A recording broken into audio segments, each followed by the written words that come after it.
In this video, I'm going to go over how to set up game 3 from Prep Test 32. So for this one, we have 8 compositions, F, H, L, O, P, R, S, and T, and 8. They're to be performed exactly once each, consecutively, and one composition at a time. So we're looking at ordering, I think. Yeah, the order of their performance must satisfy the following conditions. Okay, great.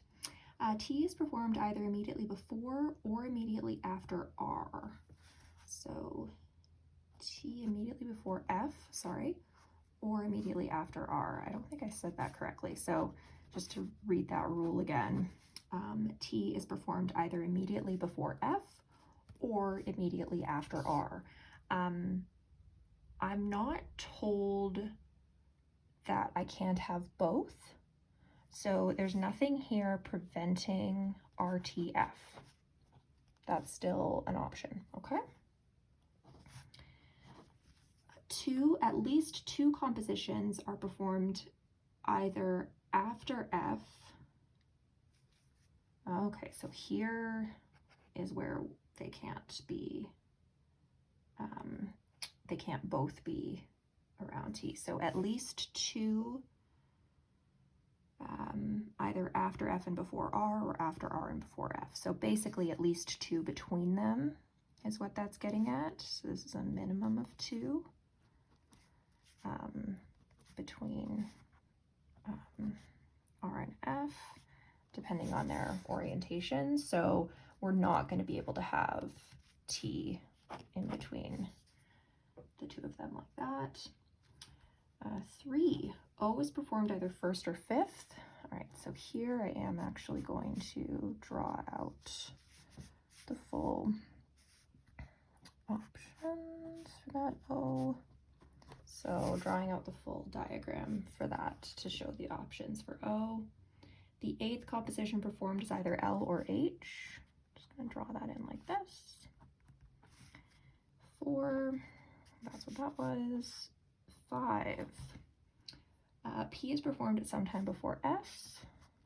Okay. And 6, at least one composition is performed either after O and before S, or after S and before O. So we've got minimum 1 between O and S, whatever their orientation is. So yeah, quite a bit going on here for the setup. Is there anything that I would link together? The problem is that it's just minimum, so that doesn't give me a ton of information, right? Like S could be 3rd here, or it could be all the way to 7th.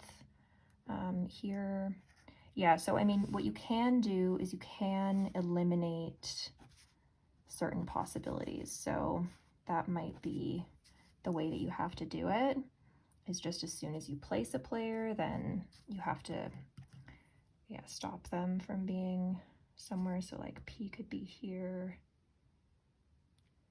Yeah, lots of options. So this is the setup. I wouldn't go, yeah, I really wouldn't go further than this. You have so many players that it doesn't make a lot of sense to split worlds. And like, if the rules were a bit more structured, then maybe you would, right? So if this was like exactly 2, then you might look at your options for that. But you'd probably do like this rather than actually showing both options where R is before F or F is before R. But in this case, because it's minimum 2, it just, yeah, it really doesn't help much. So I do, from like a scan of the questions, most of the questions start with the question specific condition. So that's what I would, yeah, that's what I would go with. 13 doesn't, but 13 is actually just looking at this rule and this rule, right? So P is before S, So P can't be 7th because 8th position is already taken.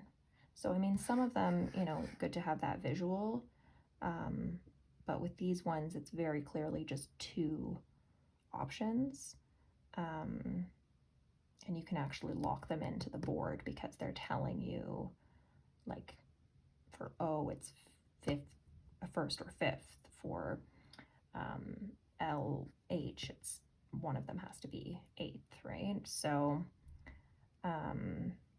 it's like locking you into the board, whereas these ones, they're just relative position rules, and they're not even super structured because they're just giving you a minimum, not the exact number.